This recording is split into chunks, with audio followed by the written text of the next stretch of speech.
To be a fan of mixed martial arts or to be involved in it, you gotta be a bit weird. And that's okay, there's nothing wrong with being different. We're all here after all, and as far as I'm concerned, we're all awesome. Even in our strange little MMA bubble, there are still a few that go even beyond that and make us collectively think, that guy is wired a bit differently, isn't he? And sometimes such oddities end up in the biggest promotion in the whole sport. So today we're going to celebrate the strange and unusual, and talk about 10 fighters who certainly broke the mold in that they were both elite enough to enter the UFC, and different enough to make this list. With tongue firmly in cheek, I'm Tommy from MMA On Point, and boom! Venom has arrived. That's right, MMA On Point is now officially partnered with Venom, the new exclusive outfitters of the UFC. This means you can use the code MMA On Point at checkout on Venom.com to scoop up 10% off every and all Venom gear. Clothing, equipment, UFC fight gear, all at the click of a button. More on that later, but for now, here are 10 weirdest fighters in UFC history.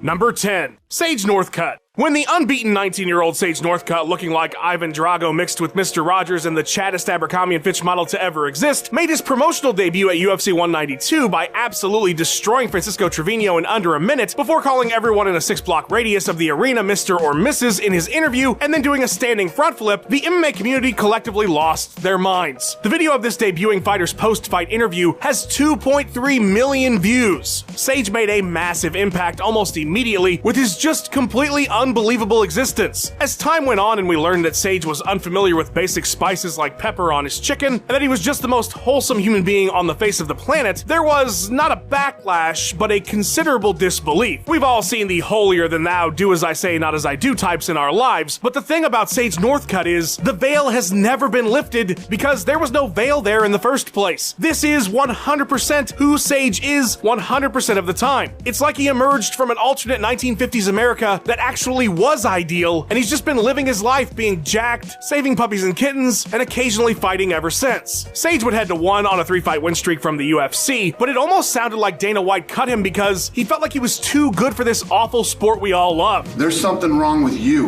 if you don't like Sage Northcutt. You know, he's the nicest kid in the world. Sage's very existence in MMA is an oddity and deserved a spot on our list. Number 9. Michel Pereira. What if life was just a video game and there was absolutely no consequence for what you did or how you did it? You might fight a bit like Michel Pereira does in the UFC. In just 5 short fights with the promotion, Pereira has broken every possible concept of what it means to be a fighter. You want to use up every ounce of your stamina in the first minute of the fight doing flips and other insane shit? Absolutely, go for it. All of it, in fact. Let's spin around, let's do some cartwheels, dancing, literal dancing. What benefit is there of doing a backflip while approaching your opponent? I have no idea, but Michel Pereira moves as if standing still would be death itself. And what's incredible is that his strange methods have worked somewhat. He scored a flying knee KO against Danny Roberts at his debut. He submitted Zalim Imadaev, both fights which earned him Performance of the Night. He beat Chaos Williams, the irony of his name not lost when fighting a guy who should actually be called Chaos. There have been setbacks. He flippy shitted himself out against Tristan Conley and would lose a decision. And he illegally kneed Diego Sanchez in a fight that might be up there for one of the weirdest of all time. I can't say that he's not a very entertaining kind of weird though, and for possibly the most bizarre style to ever grace the octagon, he's earned a spot on our list.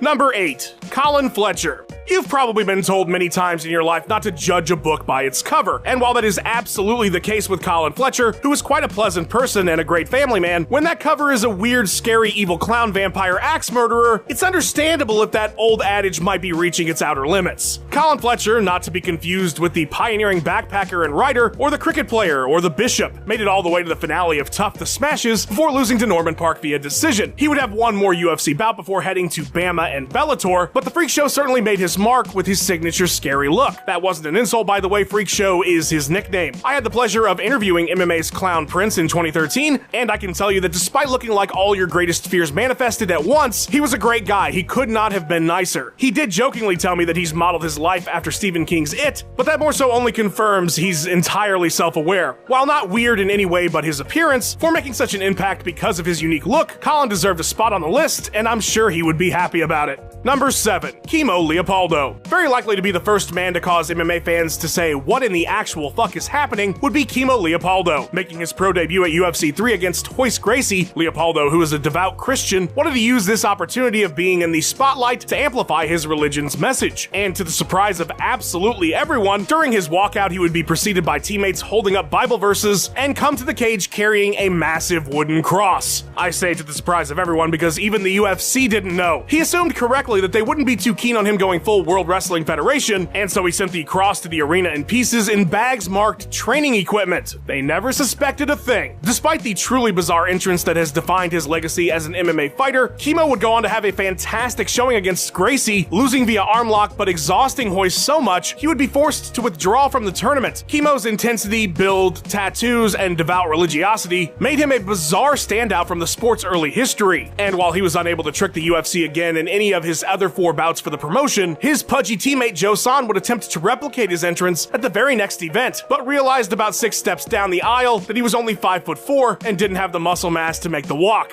Keith Hackney then punched him in the dick. It was good times. Number 6. Kron Gracie. The MMA community can at times be prone to conspiratorial thinking. You need only check out my list on the topic or my essay on the topic. And while there are plenty of fighters we could have potentially placed in this spot to represent that sort of mindset, Kron Gracie is an interesting standout. The son of Hickson is without question a master of his craft on the mats, and thus far in his MMA career, but for his fight with Cub Swanson at UFC on ESPN Plus 19, he's been perfect. Where he makes our list is mainly from a podcast interview he did with Eddie Bravo. It was here that, among some fantastic analysis of fighting and jiu-jitsu, Kron began to explain his understanding from what he's collected in the universe, and that is that the Earth is flat, or rather maybe not flat as he put it, but possibly not round either. It would appear that Gracie doesn't believe the Earth is spinning at quote 1,000,000 miles an hour. It's actually around 1,000. He then goes on to correct himself incorrectly and say that the Earth is spinning at 666 miles per hour, which he finds quote fucking interesting. Kron then drew a diagram of what he believes the Earth is, and it's like an eye.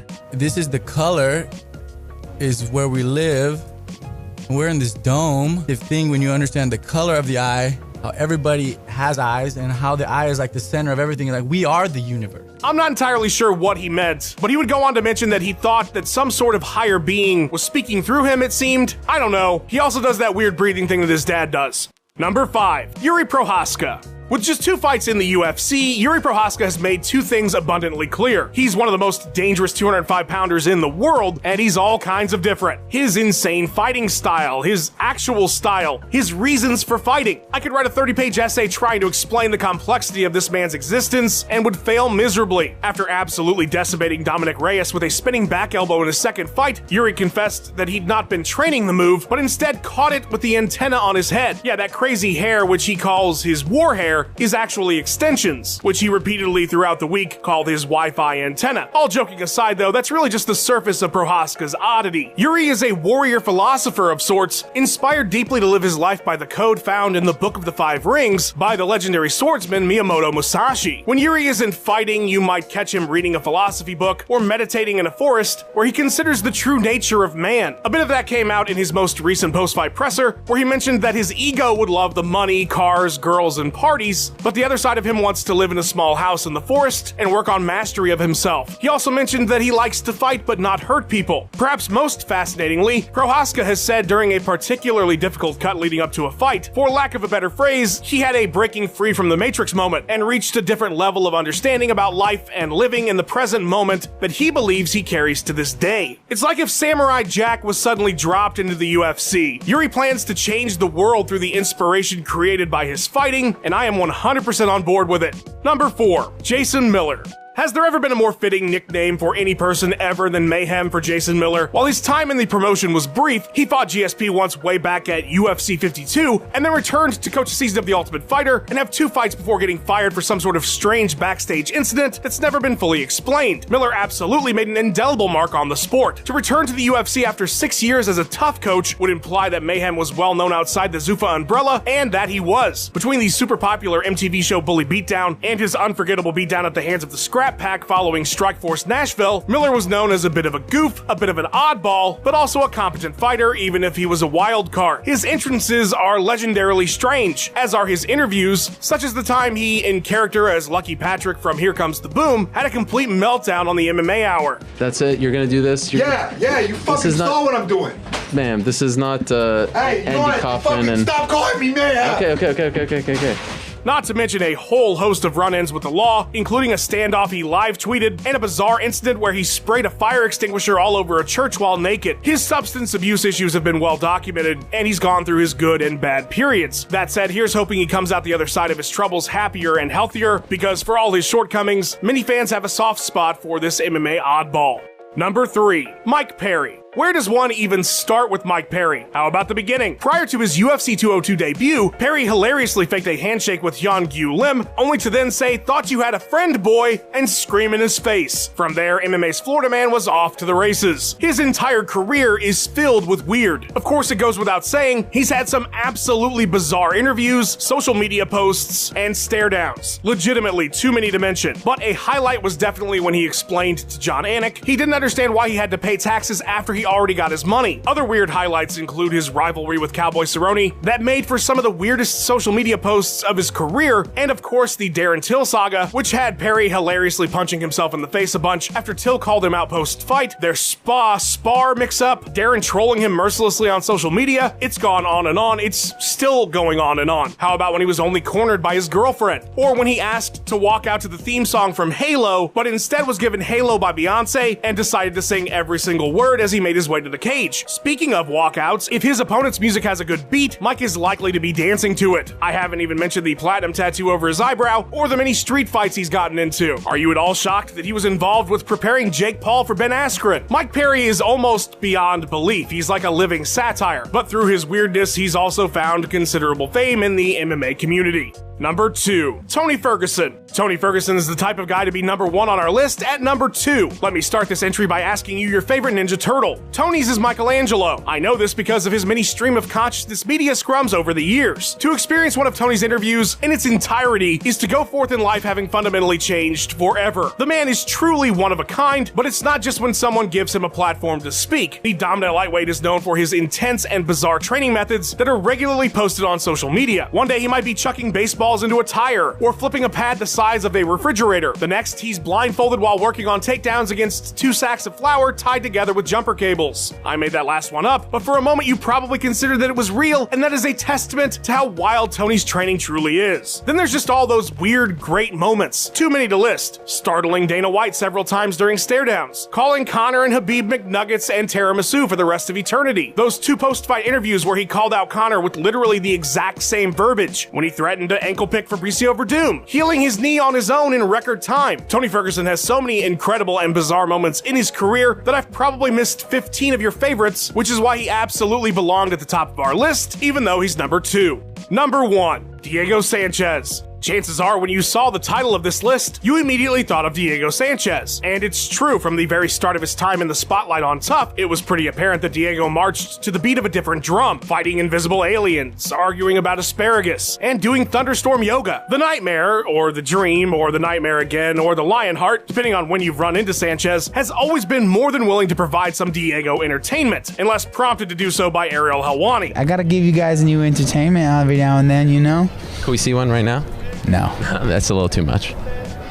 Okay. Through his absolute wars in the cage, or his truly bizarre walkouts like the yes chant, or the time he carried a cross like he was about to fight a vampire, Diego has consistently been one of the most fascinating, beloved, and oddest fighters to ever grace the octagon. And of course, who could forget the yes cartwheels? Sanchez is always a wild card in interviews, particularly when Ariel is around. But if you put a camera or a microphone in front of him, chances are he'll say some kind of fascinating quote, like the time he claimed that prayer and the sugar substitute stevia performed a miracle and removed a lump from his girlfriend's breast. All the love for Diego's strangeness has taken a bit of a darker turn in recent times, when he left longtime Jim Jackson Wink to be trained and cornered by Grima Wormtongue, which very recently resulted in his release by the UFC. But here's to hoping he finds better management and happier times in the future for all the Diego entertainment he's provided us over the years. A huge shout out to our guys over at Venom for kidding us out. This means you can now use the code MMAOnPoint to secure 10% off every and all Venom gear. I'm talking about shirts, hoodies, caps. I'm talking about gloves, guards, bags. I'm talking about official UFC fight gear using our exclusive code MMAOnPoint.